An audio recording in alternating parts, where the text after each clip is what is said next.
Magandang umaga po sa inyong lahat. Narito na yung ating 5 a.m. update sa binabantay nating Bagyong Hana na nasa loob pa rin ho ng Philippine Area of Responsibility as of September 4 po ngayong umaga ng Lunes.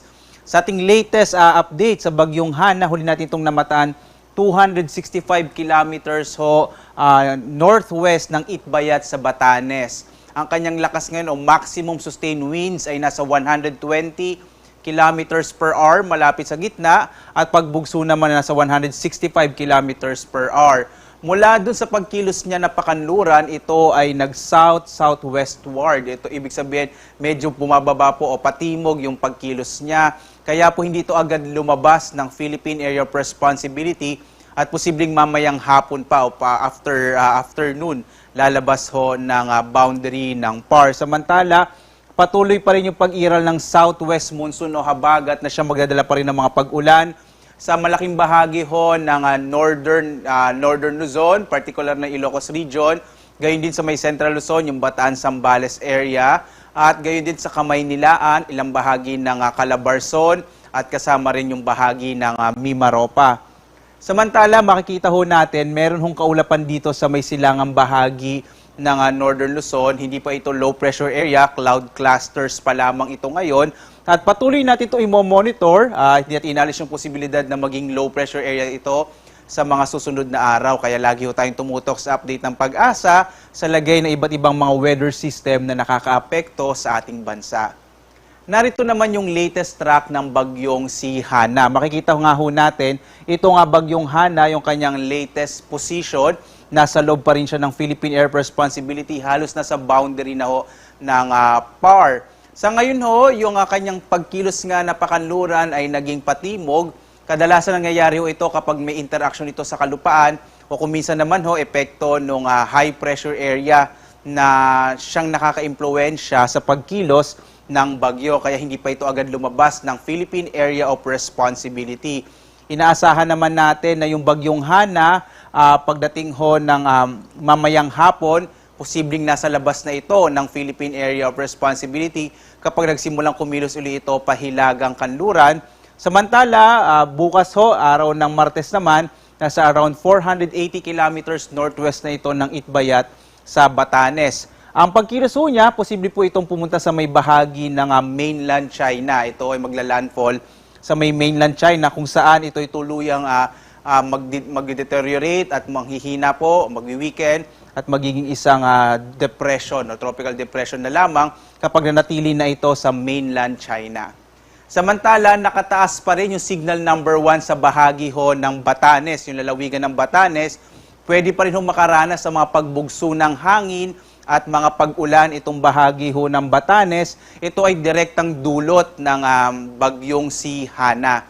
Samantala, malaking bahagi pa rin ho ng Luzon, kasama na rin ho ilang bahagi ng Kabisayan ay makararanas ng mga pag-ulan at maulap na panahon sa araw na ito. Makikita ho natin, partikular na malalakas na mga pag-ulan pa rin mararanasan sa Ilocos Region, Zambales, Bataan at Occidental Mindoro. Samantalang kung minsan ho, may mga malalakas na mga pag-ulan pa rin mararanasan sa Kamaynilaan, Cordillera, Tarlac, Nueva Ecija, Pampanga, Bulacan, sa Rizal, Cavite at Batangas. Malaking bahagi pa rin ho ng Calabarzon ay makararanas pa rin ng katamtaman kung minsan ho malalakas na mga pag-ulan.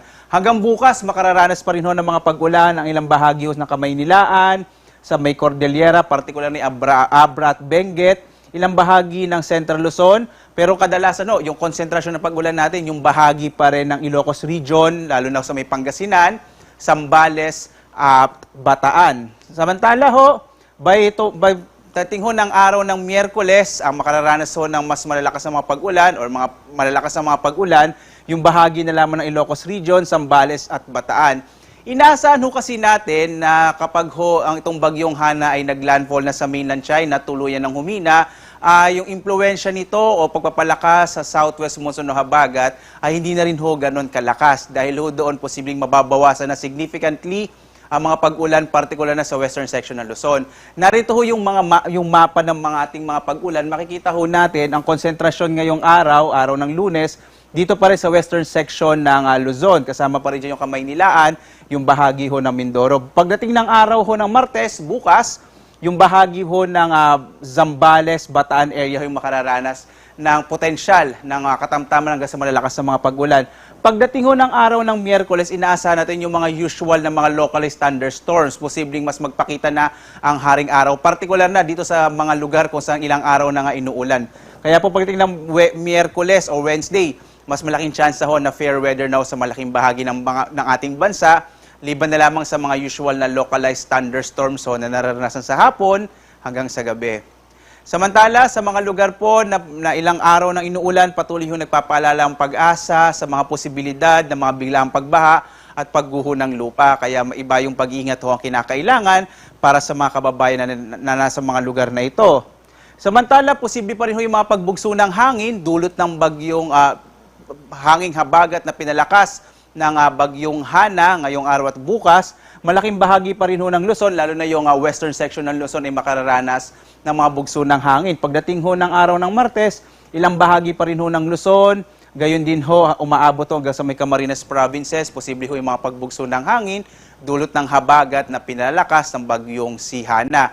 Kapag po naging depression o humina na yung bagyong Hana at tuluyan na maglaho, ay maglalaho na rin ho o mababawasan na significantly yung bugso ng hangin. Samantala ho, nakataas pa rin yung gale warning natin sa malaking bahagi ho ng western Luzon, kasama din yung western Visayas. Asahan pa rin ho dito sa mga lugar ho, sa may kulay pula ho natin, inaasahan ho natin na magiging maalon pa rin yung karagatan, kaya delikado maglayag yung maliit na sakyang pandagat at maliliit na mga bangka sa bahaging ito ng ating bansa. Posible rin ho makansela yung mga biyahe ho ng mga ilang mga sakyang pandagat sa bahaging ito ng ating kapuluan kung saan may nakataas ay na gale warning.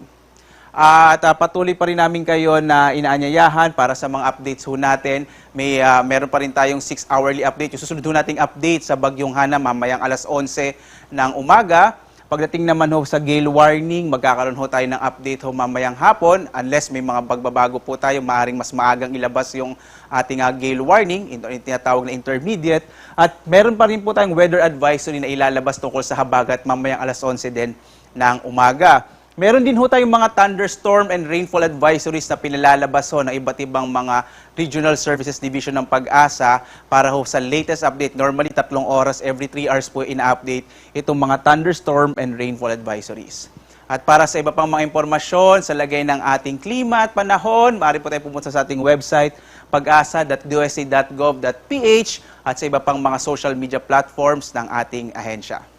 At muli po, mula sa Pag-asa Weather Forecasting Center, live na nag-uulat, Obet Badrina, maghanda po tayo lagi para sa ligtas na Pilipinas. Maraming salamat po. Magandang umaga sa inyong lahat.